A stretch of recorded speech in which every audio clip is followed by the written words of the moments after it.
Housework? Why would I ever do that? Such menial tasks are meant for someone of your lowly status, like a housewife. If you don't want to be called a parasite, you better work hard. I tried my best to hold back my emotions after hearing those words. My nails dug deep into my palms as I clenched my fists tightly. I had always been on the lookout for an opportunity to get back at my sister-in-law who looked down on me for being lowly. My name is Charlotte. I have been married to Mark for about 2 years. Initially, after our marriage, I intended to work alongside Mark. I can't let my wife work. It's against my pride. I'll earn, and I want Charlotte to stay home. However, due to his somewhat old-fashioned belief that I became a homemaker. Being a homemaker is quite challenging. I wake up early to take out the trash, prepare breakfast, and pack Mark's lunch. After Mark leaves, I clean the house, carry heavy grocery bags, and prepare dinner before he returns. Then there's dishwashing and cleaning the bathroom. There's always so much to do. With no time to rest, I sometimes feel it's better I'm not working. Around our 2nd year of marriage, Mark proposed, How about living with my sister? She says she wants to live with us. I think you two will get along. But I haven't really talked to your sister much. Will living together suddenly work out? Why this sudden proposal? We don't have our parents anymore. It's dangerous for a woman to live alone these days. I'm worried about her living by herself. Mark adored his sister. Having lost their mother at a young age and living with just their father and sister, it was natural for Mark to look up to his sister as a mother figure. In Mark's stories, his sister was always kind, wise, and dependable. Mark was enthusiastic, saying, Now it's my turn to protect her. Just meet her once. I'm sure you two will get along. He persuaded me, and I agreed to meet Sophia. A long time no see, Charlotte. Hello, Sophia. It's been a while. I hope we can get along well from now on. I had only met Sophia once during our wedding greetings and didn't know her really well. She's an ambitious career woman, a graduate from a top women's university, and works for a major company. Mark often bragged about her, saying she earned more than him. Talking to Sophia, I could tell she was highly intelligent, probably due to her education. She was quick-witted and pleasant to converse with. She was stunningly beautiful, with every detail from her hair to her nails meticulously taken care of. I felt a twinge of jealousy when Mark commented on how beautiful she looked. We enjoyed our conversations at the cafe, and in the end, Sophia paid for everything. Seeing the thick wads of cash in her expensive-looking branded wallet, I couldn't help but get excited. I naively hoped that with her substantial earnings, our household income might increase. However, my expectations were too high. Living together was fun initially, probably because I treated Sophia more like a guest. I treated Sophia like a guest, which might have been why things were smooth initially. Sophia was in good spirits and even gifted me some barely used branded items, saying, I don't need these anymore. You can have them. I thought the three of us could live happily together. However, about a month into living together, Sophia's true colors began to show. Like Mark, Sophia had a high sense of pride. She constantly bought branded bags and accessories to compete with her female colleagues. Once the trend passed, she would discard them. Chasing after the latest trends, Sophia hardly saved any money, and she didn't contribute to our household expenses. The branded items she gave me were just things she no longer needed. At first, I was happy to receive them, but soon I was overwhelmed with the sheer number of items she pushed onto me. I later found out that Sophie moved in with us because Mark wanted to save her from paying rent. She avoided rent to buy more branded items, and Mark had planned it all. Had I known this, I would never have agreed to live with Sophia. Mark had kept this from me when deciding to live with Sophia. Mark, doesn't this bother you? Oh, what do you mean? When I criticized Sophia, Mark seemed unfazed. As long as my sister is happy, I'm happy. I'm just glad to live with her again. Yes, Mark had an extreme sibling obsession. He blindly adored his sister. He didn't mind that she didn't contribute financially. He even gave her allowance, further spoiling her. This made Sophia even more arrogant. Sometimes, When she wanted to buy an expensive branded item beyond her salary, she would ask Mark for money. "If Mark doesn't lend me money, I'll have to borrow it," she would say, putting me in a tough spot. Mark, thinking he was being relied upon, happily lent her the money. It would have been fine if she just contributed. Our income remained the same as before. Sophia moved in. However, Mark giving her an allowance meant our expense exceeded our income. Plus, having an extra person increased our living cost. I had once asked Sophia, "Could you please help with the household chores?" But Sophia looked down on me, saying, "Why should I do such menial tasks? That's a job for someone of your lowly status. I work hard and earn my money, you know." "But you don't contribute to the household expenses." "How I spend my money is my business." That's right, Charlotte. If you talk back to my sister, I won't stand for it. Mark turned out to be such a good boy. Sis. Mark murmured as Sophia affectionately stroked his head. It might be cute for children to show such affection, but seeing two adults act this way gave me chills.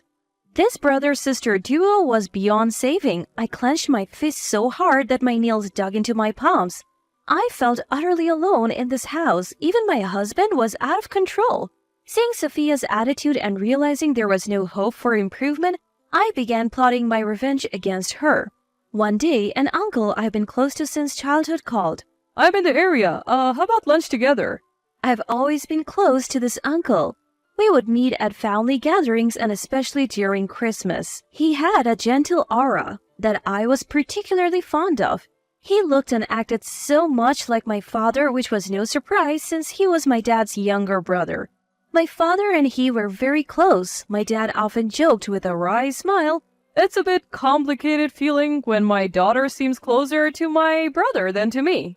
Accepting my uncle's invitation, we went out for lunch. Heard Sophia's living with you? How's she at home?" I was taken aback when my uncle mentioned Sophia's name. "Do you know Sophia?" "Yeah, I'm her boss at work." I was doubly surprised when my uncle nodded and said that. "Sophia is excellent and works hard at the company. I sometimes worry if she's getting enough rest at home, but I guess I shouldn't pry into her private life." When I learned about the relationship between Sophia and my uncle, I had already devised a plan for revenge against her. If you want to see Sophia's usual behavior, it might be best for you to see it firsthand. I promised my uncle that I would secretly show him Sophia's usual behavior, and we just had lunch together before parting ways. Later that evening, I decided to invite my husband and Sophia to a restaurant for a discussion. I managed to persuade the two, who seemed to have no suspicions, and booked a table at the restaurant. I later reserved the seat next to ours for my uncle. Conveniently, there was a partition between the seats. You could hear the conversation from the next seat, but you couldn't see the person. A few days later, my husband Sophia and I sat at the reserved table. My uncle should already be seated next to us. "So, what's this discussion about?" As soon as she sat down, Sophia asked me in a curt tone, "Well, why don't we order some food first?" I tried to calm things down by handing Sophia the menu. After ordering, water was served. I took a sip to ease my nerves before broaching the subject. The truth is, I invited you here because I have something to discuss. I want to live separately from Sophia." At my words, Sophia looked at me with disdain and said, "What do you mean?" I feel like I have reached my limit living with Sophia. Her closet is full of luxury items. She doesn't contribute financially to the household, and I wish she would at least help with the chores. "Why should I do housework? Isn't that something for low-status people like housewives? Why should I do it?" "That's right, Charlotte. Don't be selfish towards my sister." Who's being selfish? And since when is being a housewife considered low status? Are you challenging me? This must be a joke. Sophia, seemingly agitated, grabbed a glass of water and splashed it on me. "You should just do the chores in my place. You don't even earn money, so don't you dare tell me what to do." The restaurant went silent after Sophia's outburst. Sophia seemed out of breath from shouting so loudly. "So, Sophia." A man's voice hesitantly called out to Sophia. Recognizing the voice, Sophia looked shocked. "Manager, why are you here?" "My uncle. Is there a problem?" I calmly replied to Sophia as I wiped the water off with a handkerchief. You set me up?" Sophia glared at me with a horrified expression, but it was too late. My uncle looked utterly shocked at Sophia. Sophia, no matter how talented you are, this behavior is unbelievable. Manager, please wait. This isn't what it looks like. What's different? To me, it looked like you were belittling my niece. I mean... My uncle sighed deeply at Sophia's attempt to explain. Sophia, even if you're a valuable employee, I question your character. If this is how you behave in your personal life, I would have to reconsider entrusting you with tasks in the future. Oh. Sophia's face turned pale. Her pride visibly shattered. My uncle then turned to me with a kind tone. Charlotte, I'm glad I could see Sophia's true colors. Thank you for your cooperation. No, thank you for your help. Now, I can leave Sophia and my husband without any worries. What do you mean by leave? Mark's voice trembled.